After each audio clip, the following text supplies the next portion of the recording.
Hello, and welcome to the fourth module in our series on course design in higher education. Module 4, Planning for and Developing Educational Assessments. In this module, we shall develop concepts to inform planning and development course assessments. By the end of the module, you will be able to identify the U of A guiding principles of assessment and their relationship to assessment planning, identify general factors that impact assessment planning, define formative and summative assessment and their purposes, describe examples of formative assessment, identify main types of summative assessment, and begin to plan the major assessment activities for your course.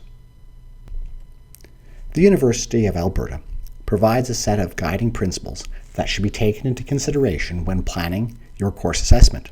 The principles are founded on the ideas that assessment should be reliable, valid, fair, transparent, and consistent with course program goals and objectives. Just like the process of selecting instructional strategies described in a previous module, course assessment should be designed to align with course learning objectives. Aligning assessments to learning objective goes a long way towards ensuring information from assessments can be used to make valid decisions about what students know and can do. Different learning objectives require different assessment methods.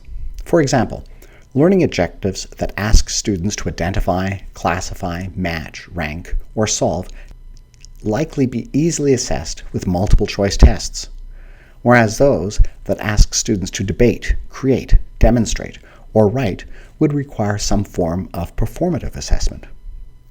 And while a course may contain relatively homogeneous learning objectives, no single assessment is likely to be reliable enough to judge what students know and can do.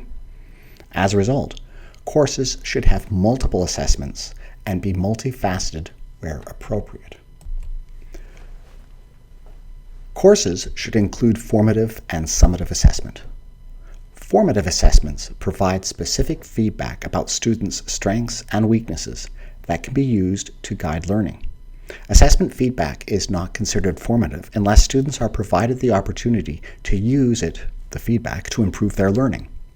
It should be noted that empirical findings show that when grades are attached to formative feedback, the likelihood of the feedback being used to improve learning decreases dramatically. Formative assessments are well-planned activities that are integrated into the teaching process so that students have the opportunity to use any feedback generated as a basis to improve. Summative assessment provides a final judgment about what the students know and can do in the form of a grade or a pass-fail decision. Summative assessment is used at the end of a learning process to determine that student learning has occurred.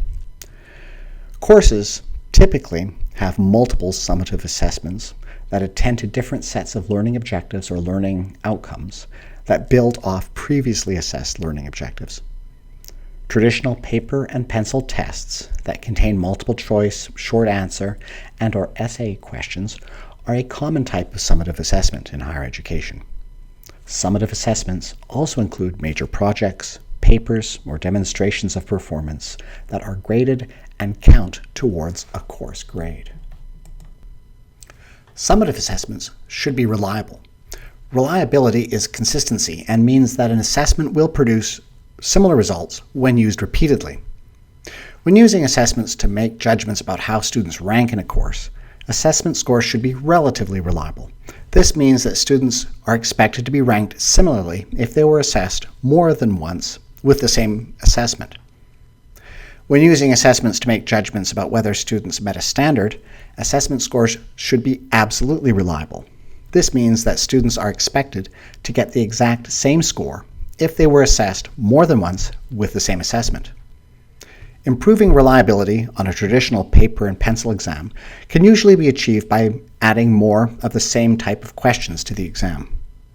Improving reliability on performance assessments involves minimizing differences in how students score from one grader to the next or in one context to the next.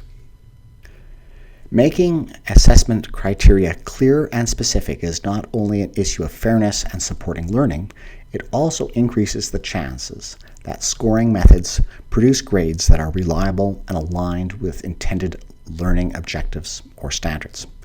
Making assessment criteria clear involves sharing scoring rubrics or tools with students, as well as providing examples of strong and weak performance that can be used to better understand the explanations. In terms of traditional paper and pencil tests, the breakdown of how many questions or points on an exam that assesses different concepts that will be tested can be provided.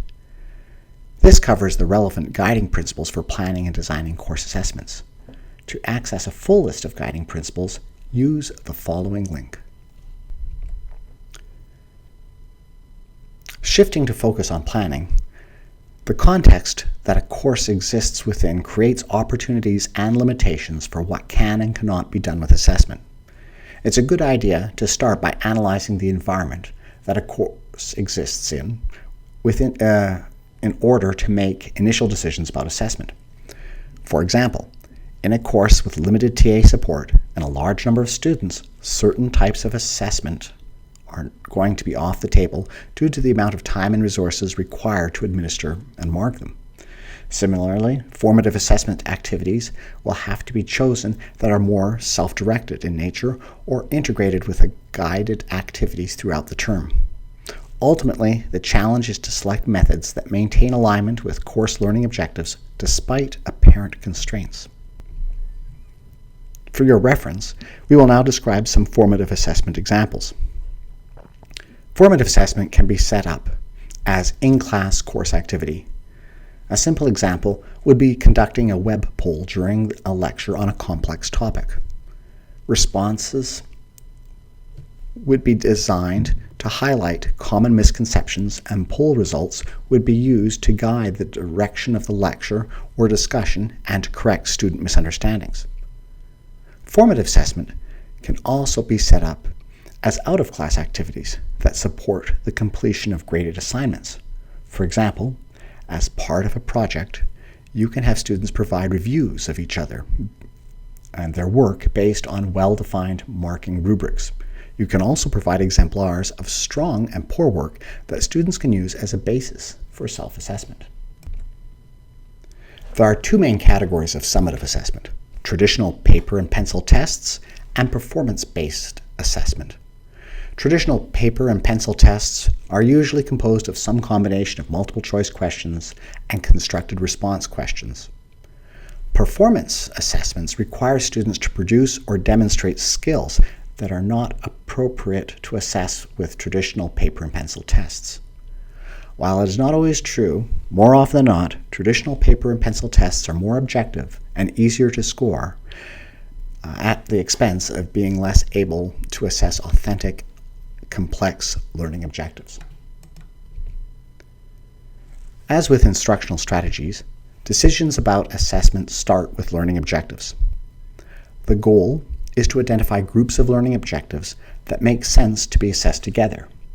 Once meaningful groups are identified, they can be evaluated as to whether they warrant traditional paper and pencil type exams or performance assessments. Some groups of objectives may warrant multiple assessments of both types.